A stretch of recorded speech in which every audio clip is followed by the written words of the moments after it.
Amigos de Venezuela, siempre, siempre Venezuela, iniciamos así nuestra edición meridiana, correspondiente al día de hoy, 18 de julio del 2023, como siempre, llevándoles a ustedes información, comentarios, noticias, música, entrevistas, todo lo que tiene que ver con Venezuela y su migración a lo largo y ancho del mundo. Esto lo hacemos con mucho cariño y mucho respeto a través de esta señal. 5 emisoras que desde Aruba hasta el Arauca binacional se enlazan para transmitir en señal abierta, pero también tenemos nuestra opción digital que nos permite en este momento estar en vivo en su casa, en cualquier parte del mundo a través del Facebook Live. También la opción de que nos pueda ver en diferido el programa completo, la porción que más le interesa. Si usted es fan de Carlos Uzcategui, lo puede ver también si quiere. Es decir, tenemos varias opciones comunicacionales para que usted siempre esté relacionado con nosotros a través de Siempre Venezuela. Pero este es un trabajo en equipo, en donde está Vanessa Chacón en la producción, Camilo García en redes sociales y apoyo técnico, nuestro equipo de operadores, también nuestros colaboradores en Colombia, Venezuela y otras partes del mundo, todos bajo la coordinación de su servidor, Alan Peralta. Iniciamos nuestra jornada informativa conversando, como siempre, con Carlos Uzcategui y el Miura. Carlos, buenas tardes, ¿cómo estás? Muy buenas tardes, Alan Ernesto Peralta, y por supuesto dándole la bienvenida a la audiencia del programa Siempre Venezuela Radio. Hoy desde el departamento de La Guajira Binacional con 38.5 grados. Hoy es día del guindacho afuera porque el calor va a ser terrorífico. Pero esperando a ver cómo se va a comer hoy usted su pollo, si con papas, con ketchup o con una buena ensalada, porque ya el pollo va olé desde España hacia los Estados Unidos. Bueno, fíjate cómo estarán las cosas en la Audiencia Nacional Española, que dijo, se va ya, se va en la Inmediato, inmediatez, que se, la fuera. lle que se lo lleve Interpol, pero chao. Son cinco Ya, años de sí. debate judicial para que hizo el Pollo Carvajal a través de diversas opciones jurídicas para poder prolongar lo inevitable, que era su Es uno de los extradición juicios a los más Estados largos, Unidos. Alan. ¿Ah? Es uno de los juicios más largos. No, bueno, apeló a todos los recursos, recursos internos y recursos internacionales, y bueno, ya se le acabó. Pero antes que se le ocurra otra cosa, la Audiencia Nacional dijo, mire, se me va, pero es que se me va ya, lléveselo, pónganle en las maletas, ayúdenlo con las maletas, ¿qué es lo que tiene que llevar? Vamos a firmar documentos. Digo la Audiencia Sí, Nacional Española como cuando la mamá quiere que el muchacho se vaya a la casa, ¿no? sí. Yo me imagino cómo debe estar allá el pollo. Bueno, ahora sí cantaré y cantaré como un buen gallo giro. Mira, el tema es, como lo hablábamos hace algunos días, que ya el pollo tiene que materializar lo que anunció que tenía. Es decir, él dijo que tenía pruebas contra la mafia encabezada por Diosdado Cabello. Dijo que tenía pruebas contra el régimen. Prácticamente el hombre durante sus tiempos de inteligencia y contrainteligencia le sacó expediente a todo el mundo, no solamente de la oposición, sino también del chavismo. Así que más de un Sí, chavista debe estar temblando porque el hombre le conoce los secretos y que de eso vivía el Pollo Carvajal. O sea, se volvió un hombre poderoso en exacto. Venezuela porque le conocía los secretos a los demás y a veces eso pesa más que el dinero. Claro, y salpicó también a varios personeros de Colombia, Alan. Acuérdate que él fue parte muy interesante o interesada con el tema de drogas y armas. Claro, el error del pollo es haberle dado la espalda al primer acuerdo que hizo los Estados Unidos con él. Correcto. A lo mejor eso es algo que los americanos no van a perdonar, pero es distinto el escenario de haber tenido una detención promedio, ponle tú 5 años, 6 años, que tener en este momento la posibilidad de cadena perpetua. Esto son Correcto. cosas que obviamente pues lo van a obligar a hablar. Además que recordemos, tiene su familia en España, ¿no? Familia que Sí. queda Ahí de alguna habrá, manera me imagino, me desprotegida, imagino, ¿no? Alan, que él tendrá que tener exacto, tendrá que tener un buen trato muy fuerte con los Estados Unidos, ya que él va directamente a una corte y a una corte federal. Y tú sabes lo que significa una corte federal penal. Sí, lo vamos a ver en primera instancia vestido de naranja, como hace algún tiempo más de uno quería verlo. Pero es que, Sí, mira, el tema es que el Pollo Carvajal se suma a una serie de personajes de la que era la inteligencia del gobierno de Venezuela desde los tiempos de Chávez y que manejan mucha información. Y sobre eso, pues está su posibilidad de negociar un acuerdo adecuadamente satisfactorio para las partes. De que va a pagar cana, porque esto no puede ser que el hombre llegue eh, claro. y diga que va a hablar, hable, presente pruebas y salga indemne de esto. No, el hombre va a pagar cana. Por lo mínimo, calculo yo 5 años. Pero esto va a Sí, depender y también de la fíjate, información que tenga. exacto, y los americanos van a saber hacer un trato muy diferente con él. Y fíjate el tema con el general Cliver Alcalá Cordones. Alcalá Cordones viene desde los tiempos de Chávez, no viene ahora de Maduro. Y Cliver acordó muchas situaciones en la primera división de infantería en la ciudad de Maracaibo, Alan. Y parte de, porque algo que tenía Chávez, es que Chávez escuchaba brollo, le encantaba los brollos. Y fíjate que Cliver Alcalá Cordones tumbó a varios generales, tanto de la Guardia Nacional, del Ejército y de la Armada. Y él era uno de los principales activos en Venezuela del occidente enviando armas a diferentes puntos. Es decir, y lo que a mí me asombra, Alan, lo que tú hablaste el otro día, es cómo hacen el acuerdo de él y lo dejan relativamente en cero. Es decir, su expediente quedó como los santos niños de Atoche. Los gringos saben lo que están haciendo. Claro, porque Cliver Alcalá nunca dejó de negociar con los americanos. Eso es En correcto. cambio, en cambio, el Pollo Carvajal quería mucho, quería exoneración total. ¿Y qué ocurrió? Que cuando los americanos le dijeron, mire, podemos llegar a un acuerdo, pero no hay exoneración total, el Pollo se escapó Uh y -huh. huyó y estuvo más de un año huido de las autoridades españolas y de la autoridad norteamericana. Y eso pues le ha cambiado, esa decisión que tomó, le ha cambiado las condiciones de juego en esta oportunidad. Ya no tiene mucho que hablar, ya tienes que hablar, así de sencillo, no tiene mucho Así que que están diferir. esperando que salga. Está esperando que lo coloquen en un avión de lujo de la Interpol y vía hacia los Estados Unidos. ¿Qué debe estar ocurriendo en estas horas, Carlos? Porque la audiencia española de verdad se Sí, notó que quería ya cerrar ese capítulo y deshacerse del problema y que ya el problema pasara a los americanos. Y los americanos, pues sí tienen toda la intención de llevárselo también lo más rápido posible. O sea que esa decisión del traslado de Pollo Carvajal debe estar ocurriendo. A lo mejor mientras estamos hablando aquí en el programa Siempre Venezuela. sí, es lo más seguro, porque tú sabes que las zonas de distancia son diferentes en Europa hacia América. Bueno, esperaremos en el transcurso de la tarde qué es lo que irá a pasar.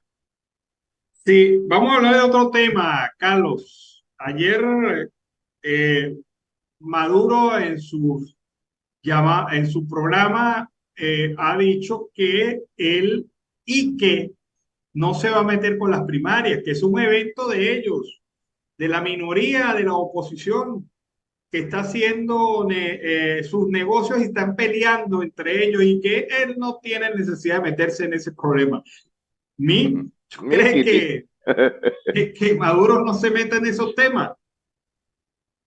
si es que lo han dejado, no lo han dejado dormir.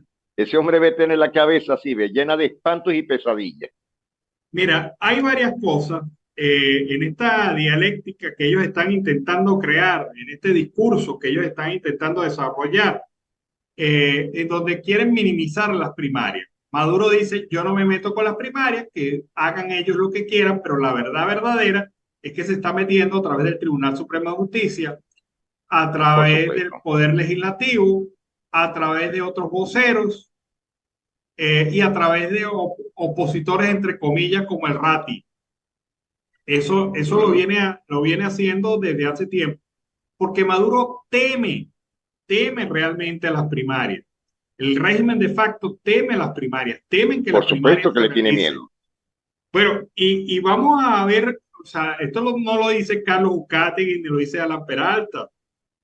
Esto lo dicen los últimos datos del estudio de política de la UCAP. Bueno, la encuestadora de la UCAP es muy seria y ha dado unos resultados que tienen con dolor de cabeza a Maduro. Claro, porque es una Eh, encuestadora seria y creíble. claro, fíjate, primero, 85% de los venezolanos consideran que es necesario un cambio político en Venezuela.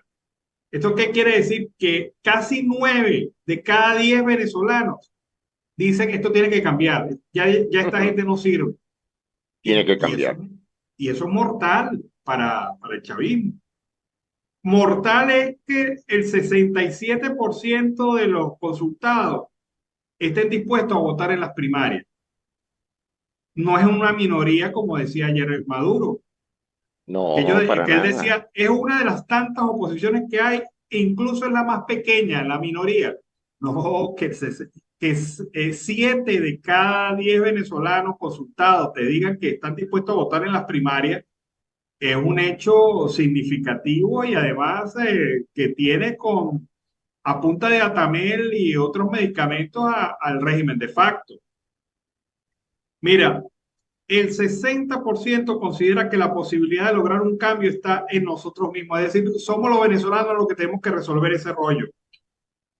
Solo el 22% se consideró chavista. O sea, si tú te vas al dato anterior de que el 85% cree que hay cambio y 22% de los consultados dijo que era chavista, ¿eso qué te quiere decir?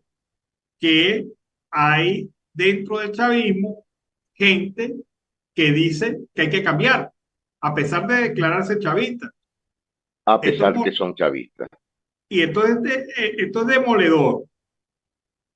Bueno, mira, el interés de las primarias era en junio, o sea, la gente que iba a participar en el tema de las primarias era en junio 39,8%. Pero vino Maduro y inhabilitó a María Corina Machado, ratificó las inhabilitaciones de otros miembros de la oposición y generó una circunstancia difícil y terrible que en contra de las primarias. Es decir, convirtió las primarias en un referéndum. ¿Y qué pasó? En julio ya el 67% de los consultados dice que va a participar en las primarias. De 39% a 67%, el doble en un mes.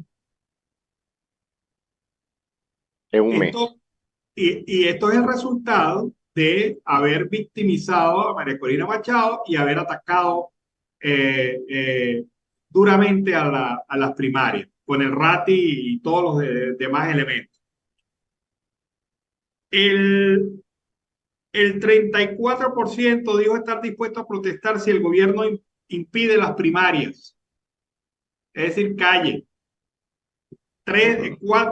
3 de cada 10 venezolanos están dispuestos a defender las primarias. También 3 de cada 10 venezolanos están dispuestos a defender al ganador si se le inhabilita. Y el 30% está dispuesto a participar en protestas para que se habilite. Es decir, las conclusiones, los números te dan las conclusiones lógicas. El gobierno está en un serio reto porque el enano se le creció. Las primarias que Sí, ellos sí, decían, "Ah, esa es una bobería, esa es una tontería, la gente no va a participar". No va a participar. Dios, por supuesto que sí.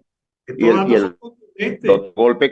el otro golpe que les han dado a ellos, Alan, es que varios de los adeptos al régimen de Nicolás Maduro, que no son los chavistas, Porque una cuestión son los chavistas originarios y una cuestión son los maduristas que son oportunistas o por A o por B. Pero mucha de esta gente ya está hastiada, está cansada de esta situación de país, donde el salario no sirve absolutamente para nada, donde todo lo tienes que comprar dolarizada y un precio cada día más escandaloso. Y aparte todo el servicio de agua potable, la luz, el gas, etcétera, el combustible, que es lo que está marcando actualmente en muchos estados. Sí, mire, la situación del país está en una condición de eterna, prácticamente diaria, cotidiana crisis.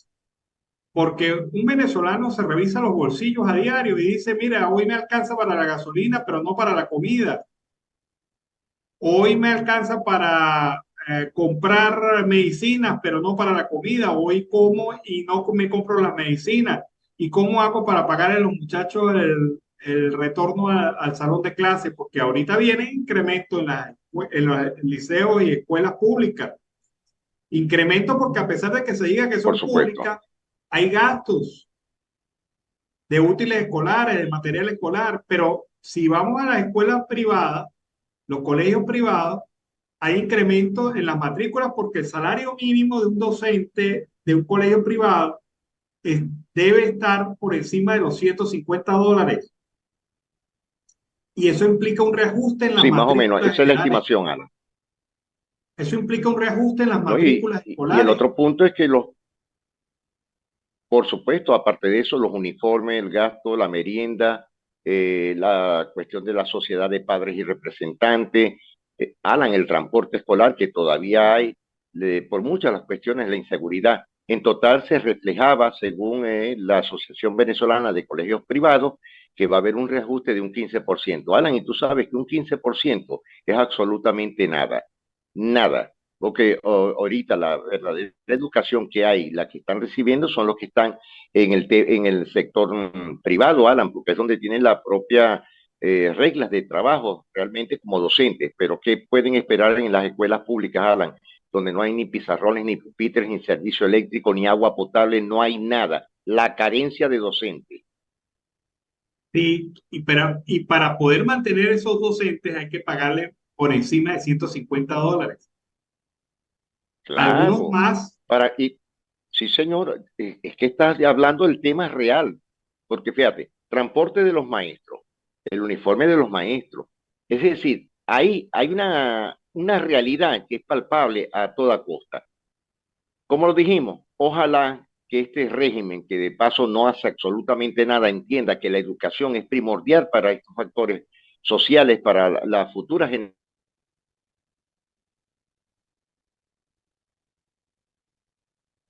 Sí, es la situación entonces que se presenta con el tema de la docencia, los gastos que los padres y representantes, el dolor de cabeza para los padres y representantes que va a ser este reinicio del año escolar.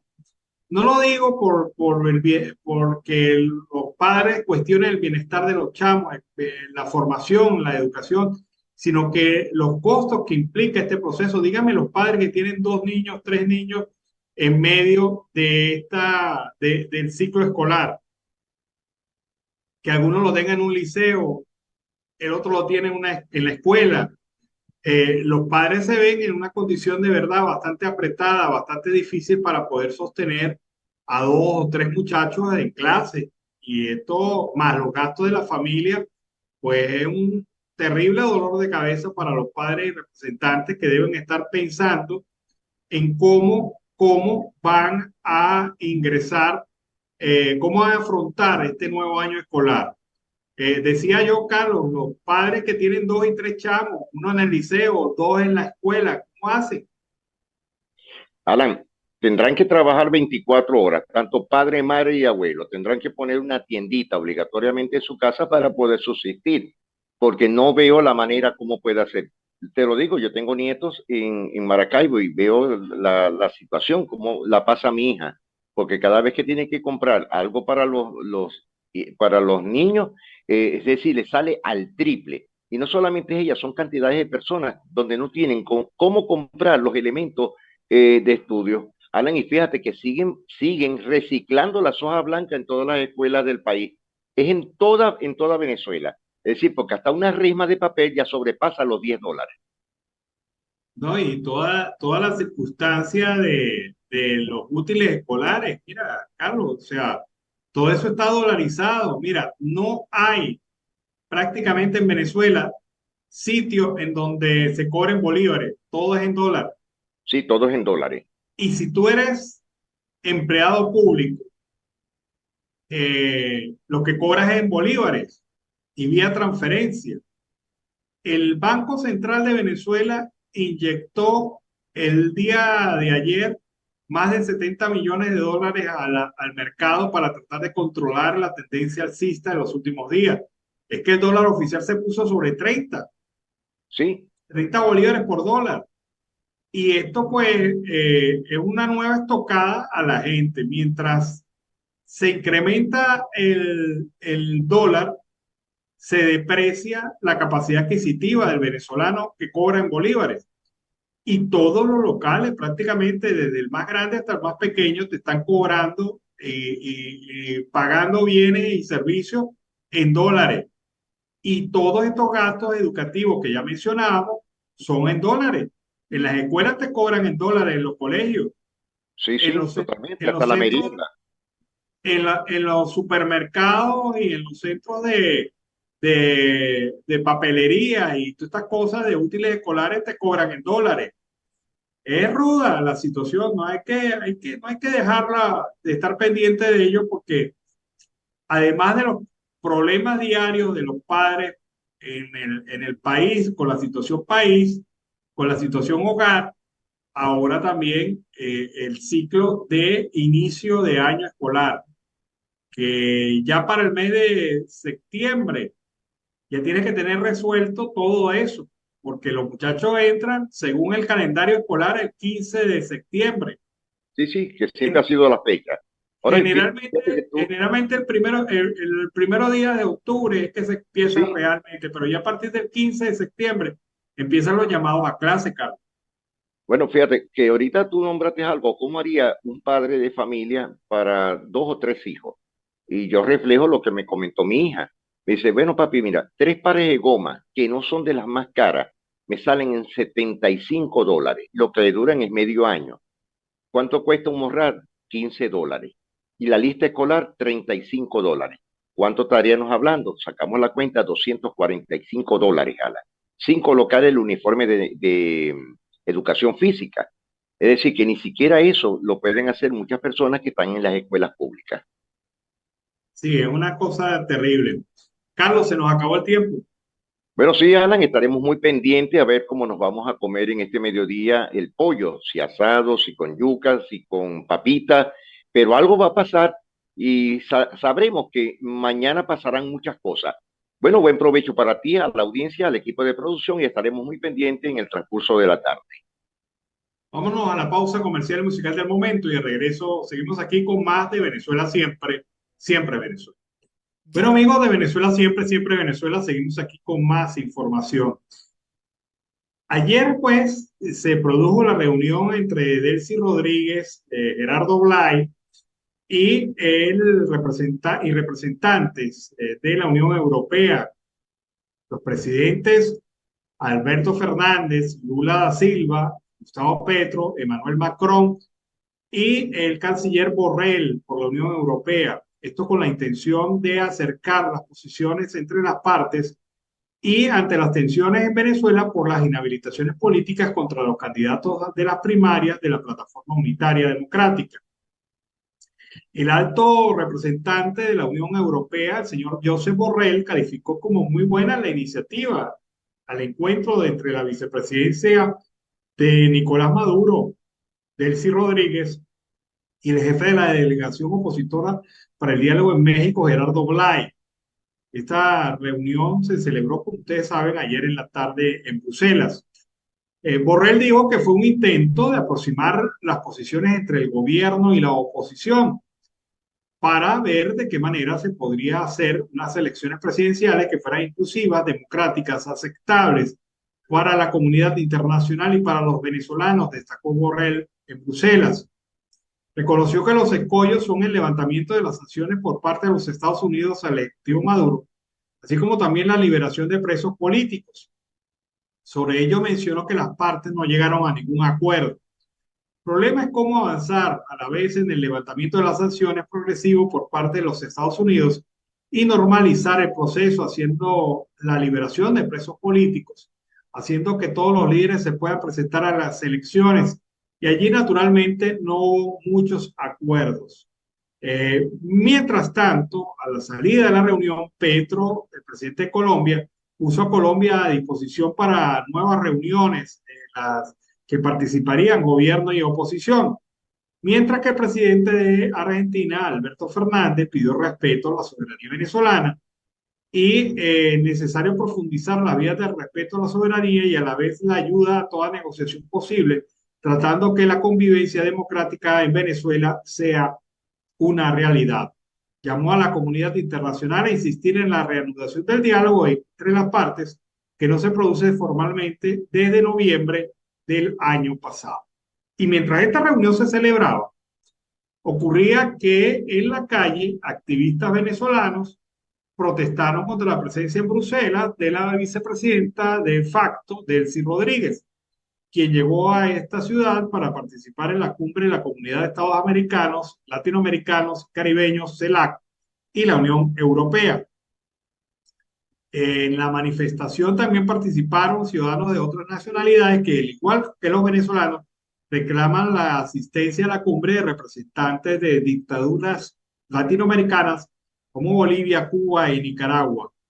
Rodrigo Diamanti, fundador de Un Mundo Sin Mordaza y secretario del panel de expertos de la OEA sobre crímenes de lesa humanidad, señaló que los latinoamericanos deben unirse para luchar por la democracia y los derechos humanos y no permitir que dictadores sigan teniendo espacios donde se legitime al régimen. Señaló que es importante que la comunidad internacional tome medidas para no permitir que se normalice la presencia de regímenes autoritarios en foros como el CELAC. Están intentando presentarse como defensores de los derechos humanos cuando en realidad son los principales violadores del mismo.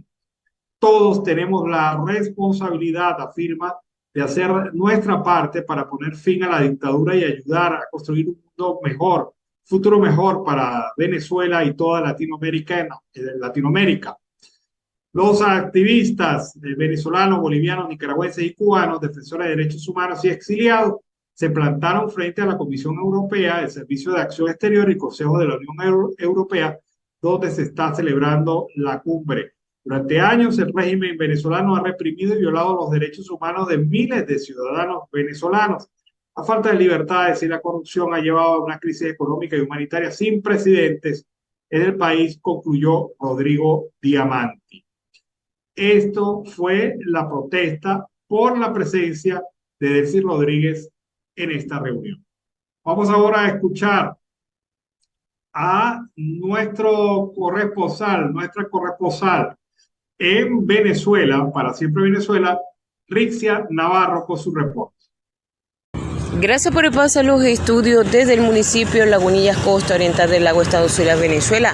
Para nuestros amigos de Siempre Venezuela, queremos resaltar que en el municipio Lagunillas, ya los planteles educativos están cerrando sus actividades escolares, por lo que también están llevando a cabo todo este proceso administrativo y algo fundamental, el acuerdo que puedan llegar a los diferentes pagos en las instituciones, tanto privadas como en algunas públicas que se dan alguna colaboración.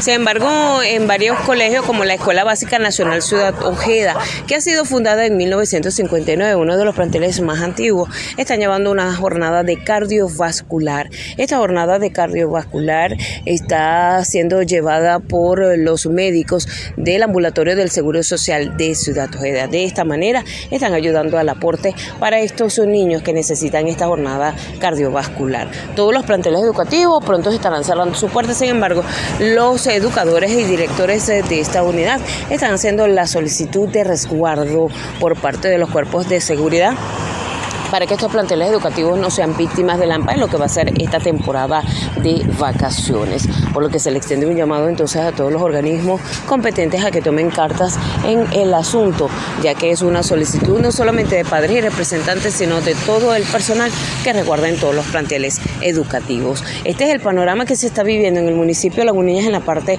educativa. Cambiando un poco el tema, también queremos exhortar a los organismos ante la quema de basura que se están presentando en todos los municipios de la costa oriental del lago. Es una realidad que debido a la falta del combustible o del gasoil, muchos camiones que prestan servicio en el aseo urbano se encuentran paralizados, por lo que se ha creado un caos total en todos los municipios de la costa oriental del lago. Exhortan también a la Comisión de Ambiente para que pueda verificar, ya que estas quemas de basura están afectando la salud de muchas personas, no solamente de la tercera edad, sino también de niños que viven en diferentes zonas de la costa oriental del lago. Esta es la información que manejamos a esta hora desde el municipio Lagunillas para nuestros amigos de Siempre Venezuela, costa oriental del lago, estado Zulia. Reportó Rixia Navarro. Bueno, amigos de Venezuela Siempre Venezuela, más información. La Comisión Nacional de Primarias se reunió en la tarde de ayer junto con los candidatos inscritos para los comicios con el objetivo de evaluar estrategias frente a las amenazas de este evento. Le habíamos dicho que esa era una reunión privada, no se convocaron medios de comunicación, hubo un solo comunicado oficial. La comisión destacó que en la reunión participaron los 14 candidatos para compartir visiones y acciones sobre el proceso. Tras los reclamos de algunos participantes al veto impuesto, supuestamente, por el debate hablan los candidatos, realizado el pasado 12 de julio en las instalaciones de la Universidad Católica Andrés Bello. El presidente de la Comisión de Primaria, Jesús María Casal, resaltó que el papel de la instancia fue de moderación entre los candidatos durante la reunión, que duró poco más de 2 horas. Se espera que las reuniones continúen hasta la fecha de los comicios. En dicho evento, 8 candidatos coincidieron en la necesidad de trazar una estrategia frente al escenario de inhabilitaciones que enfrentan algunos de los postulados en caso de que ganen las primarias. Machado, quien lidera las encuestas de opinión, es partidario de llevar sus acciones hasta el final de resultar vencedor en los comicios. No plantearon una opción de respaldo en caso de no poder inscribir su candidatura ante el Consejo Nacional Electoral, que actualmente está en fase de reestructuración. Minutos antes de la reunión, la candidata Delsa Solorza nos dijo que no puede hacer pública la estrategia, pero sí tenemos que estar preparados. Tenemos que tener la voluntad real de llegar a acuerdos, de entendernos en el marco de nuestras diferencias, estar listos para enfrentar la estrategia de la dictadura. Mientras que el candidato presidencial, Enrique Capriles Radosky, abogó de manera individual por el encuentro la semana pasada y expresó tras la reunión que el ganador de las primarias debe contar con el apoyo de todos para que así salga fortalecido de dicho proceso. Señaló que si bien las inhabilitaciones son inconstitucionales y las reclamarán en el marco electoral, se debe trabajar en una regla que permita a los venezolanos tener una opción en la elección ante el desastre de Maduro, a pesar de sus acciones para promover la desesperanza y la abstención, porque en el terreno electoral de la unidad no van a poder ganar. También Capriles insistió que Maduro promoverá la división y la abstención entre los candidatos, por lo que se debe evitar cualquier agresión. La descalificación solo va a fortalecer al oficialismo y debilita nuestra causa. Solo podemos construir un futuro mejor para Venezuela. Identifiquemos los puntos de la gestión desastrosa de Maduro y enfoquemos nuestros esfuerzos en ellos. La lucha electoral será contra una dictadura, por ende, todos somos necesarios para enfrentar este desafío. Ha dicho Enrique Capriles Radosky después de la reunión que se celebró ayer entre los candidatos de las primarias para conversar de estos temas. Vamos ahora a escuchar Notiaudio El Pitazo, alianza informativa entre esa organización y Siempre Venezuela. Notiaudio El Pitazo, un preciso resumen de lo que ocurre en toda Venezuela, con Catherine Medina. Saludos, estimados oyentes. A continuación hacemos un repaso informativo por las noticias más destacadas hasta este momento. Comenzamos. ¿Qué es el aspartame y por qué la OMS lo relaciona con cáncer? La OMS recientemente calificó el aspartame como posiblemente cancerígeno para el consumo humano. La advertencia tuvo lugar después de que un grupo de expertos de esta institución revisara miles de estudios existentes donde se analiza la composición de este edulcorante y su relación con el desarrollo de células cancerígenas. Sin embargo, la etiqueta posiblemente cancerígeno en realidad se refiere a que no existe evidencia concluyente, es decir, que compruebe la relación directa entre el aspartame y algún tipo de cáncer. Madre de Paola Beller pide a Tarek William Saab que investigue personalmente el caso. Escuchamos un reporte de Rosana Batistelli. María Carolina Peña Ramos asegura que el cuerpo de su hija ya fue exhumado y se comprobó que ella no murió ni por meningitis, como decía la autopsia, ni por infarto. A la denunciante le llama la atención que ni el forense ni el médico que acompañaba a su hija hayan declarado sobre el caso. Por ello espera atención del fiscal general de la República. En Aragua, presos toman como rehenes a 4 funcionarios de la PNB. Mariana Hernández nos explica la situación. Los reos maniataron a los oficiales y les cubrieron sus rostros con trapos, según se observa en un video que se filtró en las redes sociales. En el audiovisual se escucha a los presos que solicitan la presencia de fiscales del Ministerio Público y jueces del Poder Judicial, al tiempo de que denuncian hacinamiento, retardo procesal y maltratos por parte de los funcionarios policiales. Madre de venezolana asesinada en México pide ayuda para repatriar su cuerpo. El cuerpo de Iriani Yelimar Bruces, una joven venezolana asesinada en Ciudad Juárez, México, permanece en el servicio médico forense de esta localidad fronteriza. Su madre, Marina Riera, solicitó ayuda a las autoridades del país azteca para repatriar sus restos, pues la familia no cuenta con los recursos necesarios para hacerlo. México dará $5 millones a víctimas del incendio en Ciudad Juárez. Valentina González nos comenta lo siguiente. El gobierno de México pagará 85 millones de euros, equivalentes a $5 millones de indemnización a las víctimas del incendio de un centro de detención de migrantes de Ciudad Juárez, en el que resultaron 40 fallecidos y 27 heridos. La información fue ofrecida por el comisionado del Instituto Nacional de Migración, Francisco Garduño, cuando acudió al Centro de Justicia Penal Federal de Chihuahua a firmar su presentación como parte de las medidas cautelares aplicadas en su contra por el proceso que se le sigue por el incendio. Estimados oyentes, este ha sido el panorama informativo hasta esta hora. Narró para ustedes Catherine Medina. Estas informaciones puedes ampliarlas en nuestra página web, elpitazo.net. También recibimos tus denuncias vía SMS o WhatsApp a través del 0414-230-2934.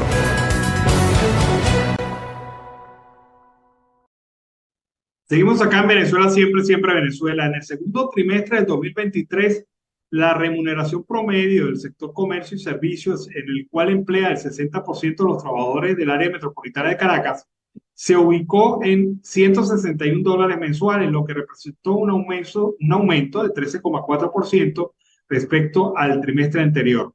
Sin embargo, al ajustar esta remuneración nominal con el alza de los precios de los bienes medidos en dólares, en realidad la remuneración promedio disminuyó 1,5%, lo cual se explica por el aumento sostenido del costo de la vida en dólares. A nivel de detalles y sin corregir la inflación, los gerentes tuvieron una remuneración de $355 mensuales durante el segundo trimestre del 2023. Los profesionales y técnicos, $237 mensuales. Y los obreros y operarios, $146, lo que pone en evidencia el esfuerzo que hace el sector privado para mejorar los salarios de sus trabajadores. Sin embargo, el alza de los precios en moneda extranjera ha deteriorado el poder adquisitivo de los trabajadores. Una cosa criminal es lo que está haciendo el régimen de facto con los presos políticos, entre ellos Javier Tarazona y algunos otros presos políticos. Resulta que han cambiado la competencia de estos tribunales y con ello prácticamente todos los juicios de presos políticos destacados que ya estaban a punto de decisión vuelven a partir de cero. Esto lo explican los abogados. Vamos a escuchar este tema nefasto. Califican abogados la decisión tomada por el Poder Judicial en Venezuela. La modificación de la competencia del tribunal que venía conociendo el caso de Roland Carreño, Javier Tarazona, el caso Operación Aurora y otros muchos más, genera una afectación importante a cada uno de los detenidos, una afectación al debido proceso, un retardo procesal determinante en estos casos en particular, entendiendo o teniendo en cuenta que muchos de estos casos estaban próximos a la fase final del juicio, es decir, a la fase de conclusiones. El haberle excluido esta competencia a este tribunal genera como consecuencia jurídica procesal que se debe iniciar cada uno de estos juicios, generando, como lo dije anteriormente, un retardo procesal importante y una afectación al debido proceso. Esto es una situación preocupante, alarmante y un acto administrativo que podríamos catalogar con absoluto respeto de nefasto desde el punto de vista procesal, por las consecuencias que les generará a cada uno de los detenidos. Bueno, seguimos aquí en Venezuela, siempre, siempre Venezuela. Cosa veréis, Sancho, decía el Quijote en la célebre novela Don Quijote de la Mancha. ¿Y por qué digo esto? Porque hubo una declaración en la conferencia entre la Unión Europea y la Comunidad de Estados Latinoamericanos y Caribeños, CELAC. Bueno, ¿en qué consistió esta declaración? En una condena directa a la guerra en Ucrania y la invasión rusa a ese país. Esta fue parte, un elemento clave de la cumbre que finalizó hoy en Bruselas. El documento no contó con la firma de Nicaragua, pero, oh sorpresa, quienes firmaron ese acuerdo fueron, entre otros, Cuba y Venezuela. O sea, Nicaragua no firmó, pero Cuba y Venezuela sí firmaron. Esta declaración ha sido respaldada por el conjunto de países, con la excepción de uno, que no pudo suscribirlo debido a un párrafo, declaró el presidente del Consejo Europeo, Charles Michel, en la rueda de prensa posterior a la cumbre. La condena a la guerra de Ucrania ha marcado las negociaciones durante toda la cumbre, ya que la Unión Europea ha insistido en destacar este tema, mientras que Nicaragua, Cuba y Venezuela se oponían a ello. Discutimos mucho, por supuesto, el hecho de que todos quieren que esta guerra termine y que la paz debe ser duradera y que debe estar centrada en la Carta de la ONU, señaló la presidenta de la Comisión Europea, Ursula von der Leyen. En la medida que fue avanzando las negociaciones, Cuba y Venezuela aceptaron una condena explícita a la invasión rusa a Ucrania, mientras que Nicaragua quedó sola en su rechazo, tal como lo ha hecho en la Asamblea General, votando en contra de las resoluciones. O sea, poniéndolo claro, Cuba y Venezuela condenaron a Rusia en el marco de la cumbre del CELAC y la Unión Europea. Nicaragua no lo hizo, rechazó esto y fue la única que no firmó el acuerdo. Pero queda muy marcado que todo depende del cristal donde se mire y todo depende de los beneficios explícitos que esto va a significar para Cuba y para Venezuela, haberse puesto del lado de los países europeos. Así que vamos a ver cómo reacciona la Cancillería rusa frente a esta, digamos, afrenta de dos de sus aliados en América Latina. Seguimos aquí en Venezuela, siempre, siempre Venezuela. En Venezuela se registran casi 100 feminicidios durante el primer semestre de este año. Solo en junio, la organización Utopics computó 18 casos de violencia mortal contra mujeres, de los cuales 5 se registraron en el estado Lara, que es el estado con mayor cantidad de feminicidios. Un total de 99 mujeres fueron asesinadas en Venezuela en el primer semestre del año por motivos de género, informó la organización no gubernamental Utopics. Entre enero y junio ya se contabilizaron un total de 99 feminicidios a nivel nacional que fueron reseñados por medios de comunicación. Además, explica que 9 venezolanas fueron asesinadas el mes pasado en Colombia, Perú, Ecuador y México. Solo en junio, Utopics computó 18 casos de violencia mortal contra las mujeres, de los cuales 5 se registraron en el estado Lara, lo que ha hecho preocupante la situación allí.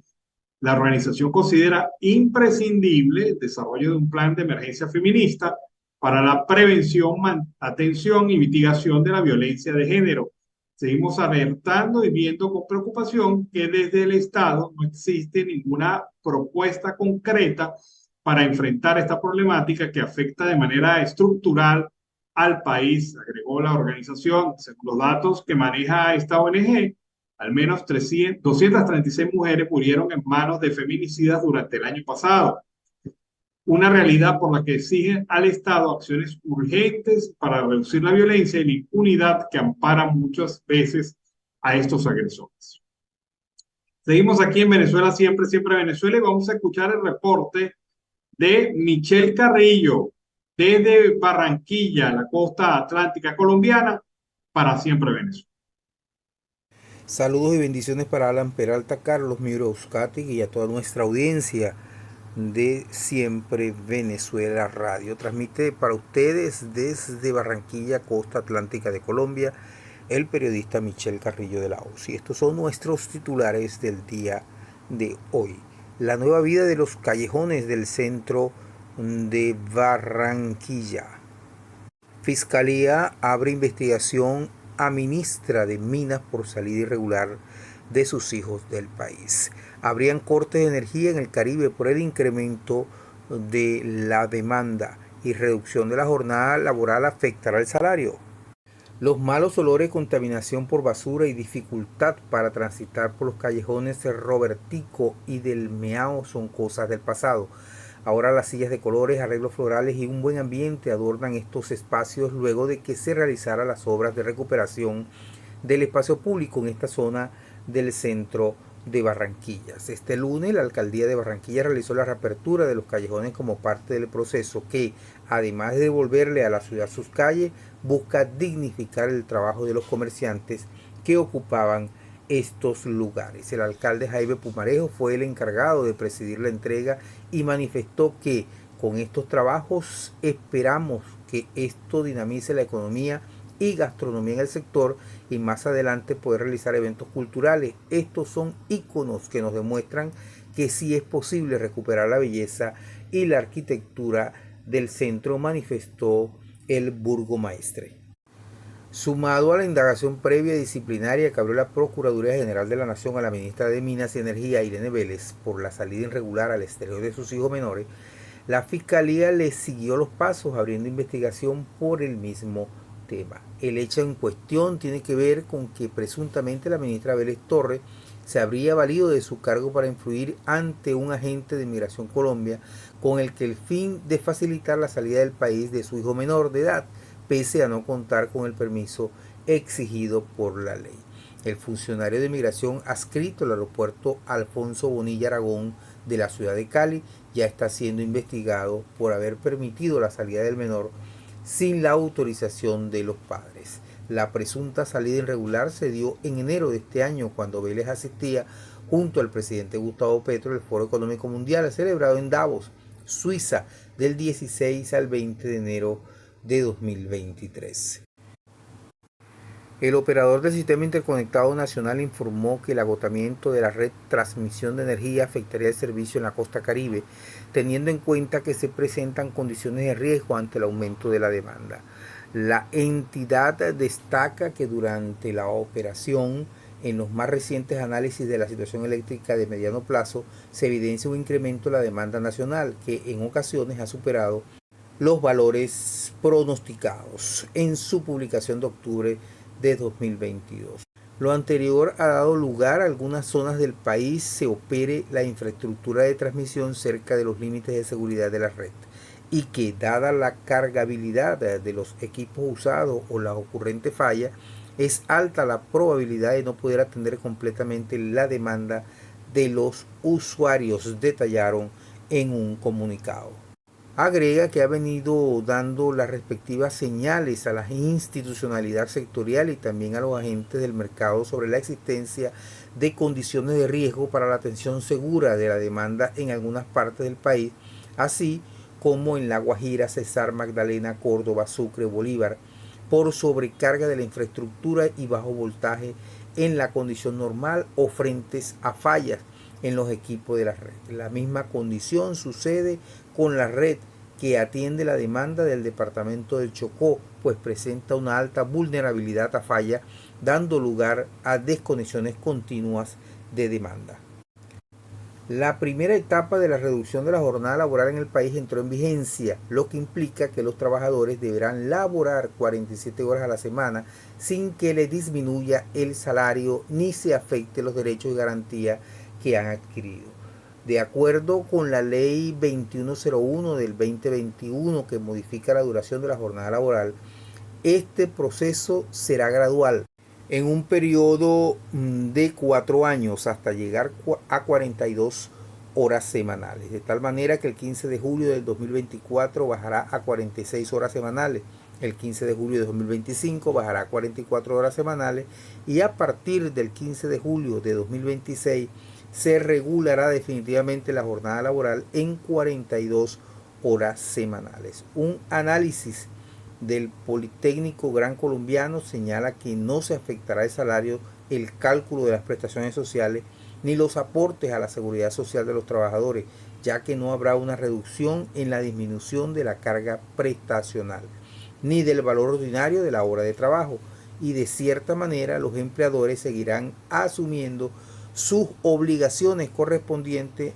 en favor de los trabajadores. Y con esta buena noticia llegamos al final de la transmisión por el día de hoy. Desde Barranquilla, costa atlántica de Colombia, transmitió para ustedes el periodista Michel Carrillo de la O. Será hasta una nueva oportunidad. Seguimos acá en Venezuela, siempre Venezuela. El ex jefe de inteligencia militar de Venezuela, Hugo Armando Carvajal Barrios, conocido como El Pollo, será extraditado dentro de algunas horas de manera inminente desde España a los Estados Unidos, según la agencia española EFE. ¿De qué está acusado El Pollo en los Estados Unidos? De delitos relacionados con narcotráfico, narcoterrorismo y posesión de armas y dispositivos destructivos. Al cabo de un largo proceso iniciado en el 2019, la Audiencia Nacional Española ordenó a Interpol que proceda a la entrega inmediata de Carvajal a los Estados Unidos. Se desconoce hasta ahora cuándo y a qué ciudad llegará extraditado, aunque seguramente será en Nueva York, donde está radicada su causa a cargo del juez Alvin Herrstein. Afirma los medios de comunicación y la agencia española EFE que la argumentación a España para la extradición por parte de los Estados Unidos ha sido el hecho de que quiso inundar el territorio norteamericano con toneladas de cocaína introducida en el país en ocasiones como ayuda de la cúpula de las Fuerzas Armadas Revolucionarias de Colombia. La causa abierta a Carvajal se remonta al año 2011, cuando el gran jurado del Distrito Judicial Sur de los Estados Unidos, de Nueva York, lo acusó formalmente sobre los registros judiciales. Pero ya en el 2008, el Departamento del Tesoro de los Estados Unidos le habría acusado de favorecer actividades de narcotráfico y colaboración con grupos guerrilleros de la FARC. Así que estas son las causas por las cuales el Pollo Carvajal está a punto de llegar hasta la prisión en los Estados Unidos, objeto de extradición por parte de la Audiencia Nacional Española a través de la Interpol. Vamos a escuchar ahora el reporte de Sorciré Rodríguez, periodista de Siempre Venezuela para las áreas de Táchira, Mérida y Trujillo. Escuchemos.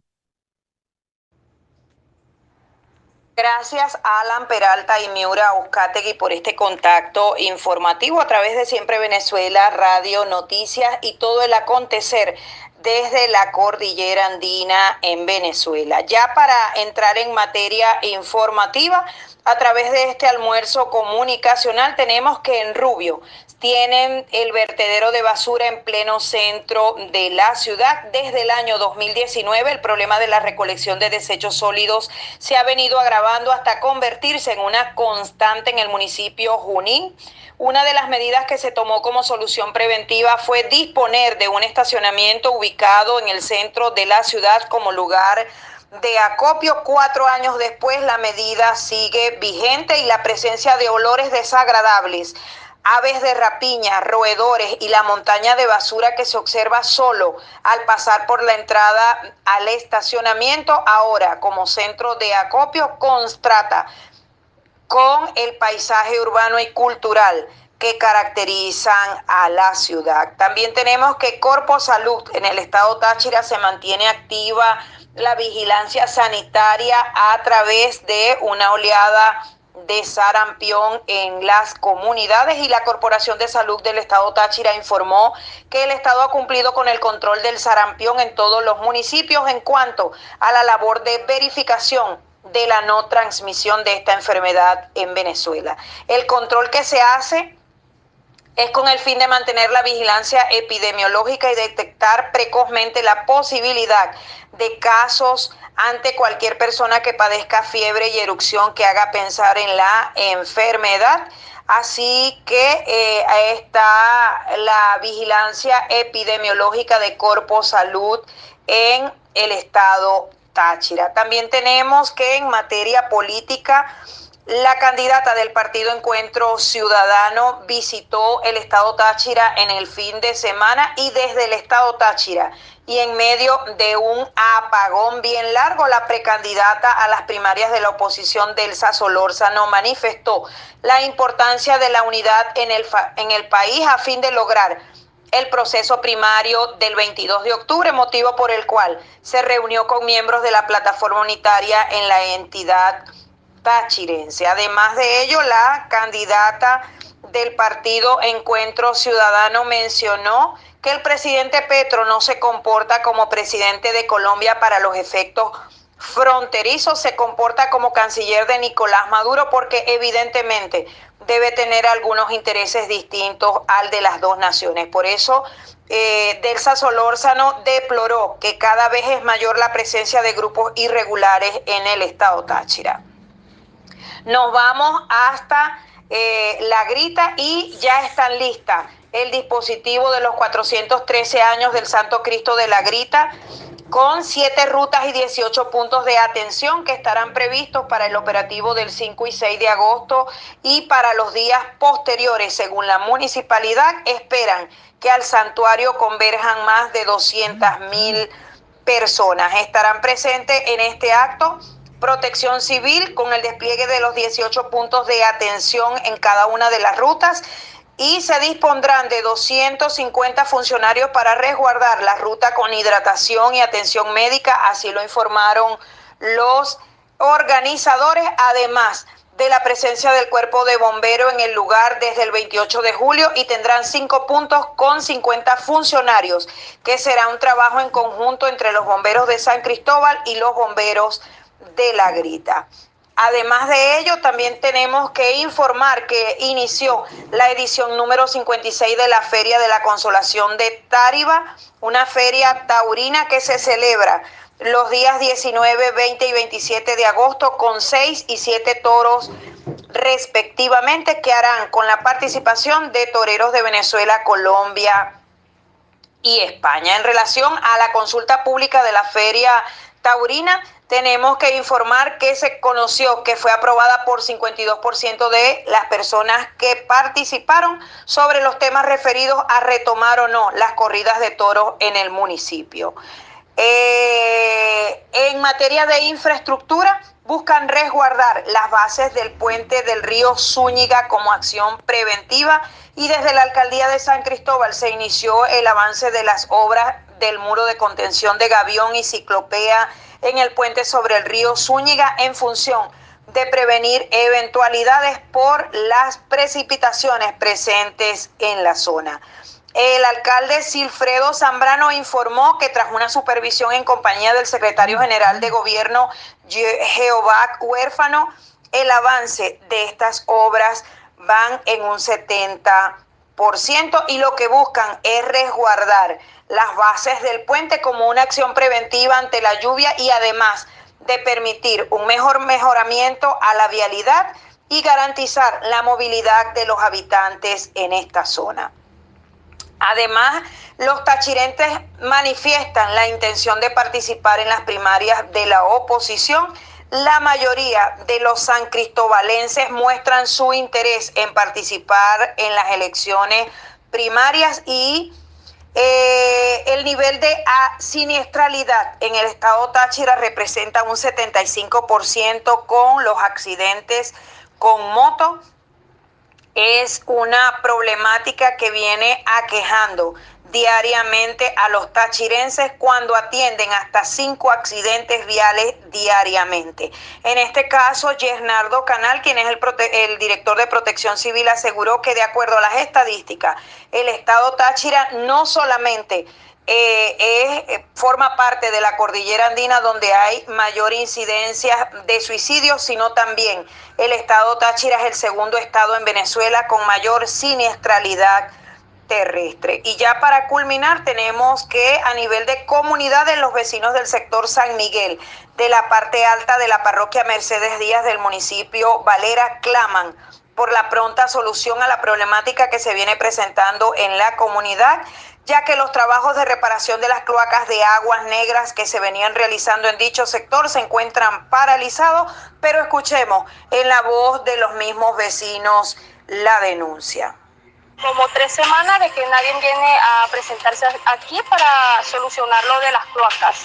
Entonces aquí habitamos personas comunes, niños, yo tengo 2 niños en particular, hay personas ancianas, personas de la tercera edad, personas discapacitadas, que los malos olores no los aguantamos. Entonces hacemos un llamado, el señor me dice que hasta Culebra, hacemos un llamado a la alcaldesa que por favor... Bien, estas fueron las declaraciones de la señora Carmen Sánchez, quien denuncia que en estas comunidades aún no han terminado el trabajo de reparación de las cloacas en el municipio Valera. Información importante para Siempre Venezuela Radio Noticias. Además, que también debemos, ya para terminar, informar que una falla de borde que mide 15 metros con 50 centímetros de largo generó el colapso de la vía agrícola del sector Los Amogres en la parroquia Santa Cruz de Mora del municipio Antonio Pinto Salinas del estado Mérida. Los habitantes reportaron a las autoridades de Protección Civil la situación registrada. Se conoció que se produjo una socavación de 7 metros. Totalmente quedó imposibilitado el paso vehicular porque se desprendió parte del pavimento rígido con sus cunetas. Estas son las problemáticas que se derivan de la saturación del talud por obstrucción de material vegetal y estancamiento de agua pluvial. Estas son todas las informaciones que tenemos hasta el momento desde la cordillera andina. Para Siempre Venezuela Radio Noticias, Sor Ciré Rodríguez, CNP 15959. Bueno, fue el reporte de Sor Ciré Rodríguez desde los Andes venezolanos. Para Siempre Venezuela. Trabajadores de PDVSA reiniciaron la unidad de craqueo en la refinería de Amuay, que estaba parada desde el mes de marzo para permitir la producción de 70,000 barriles diarios de petróleo. Asimismo, han dicho que no han podido hacer esta actividad con la refinería Cardón.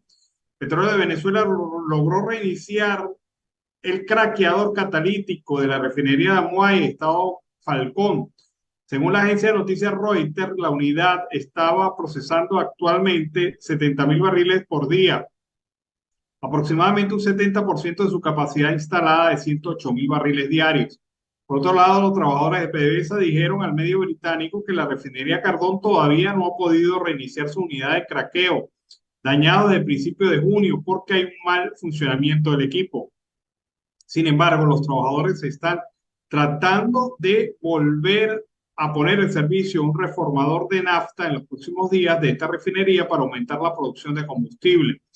El pasado 24 de junio, PDVSA informó en sus redes sociales que trabajadores de Amuay en el estado Falcón reactivaron las operaciones de la planta destiladora número 1 de esas instalaciones para así buscar normalizar la producción y la distribución de gasolina en el país. PDVSA indicó que estas labores de Amuay se lograron gracias al esfuerzo de 140 personas que se involucraron de forma activa en la empresa para reemplazar en 11 días los enfriadores de la torre de fraccionamiento de la planta 1, una de las destiladoras de la mencionada refinería.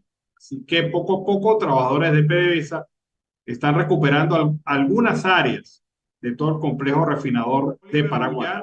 Finalizamos nuestra edición meridiana de Siempre Venezuela. Como siempre, hemos llevado información, comentarios, noticias, música, entrevistas, todo lo que tiene que ver con Venezuela y su migración a lo largo y ancho del mundo. Esto lo hemos hecho con mucho cariño, con mucho respeto para todos ustedes.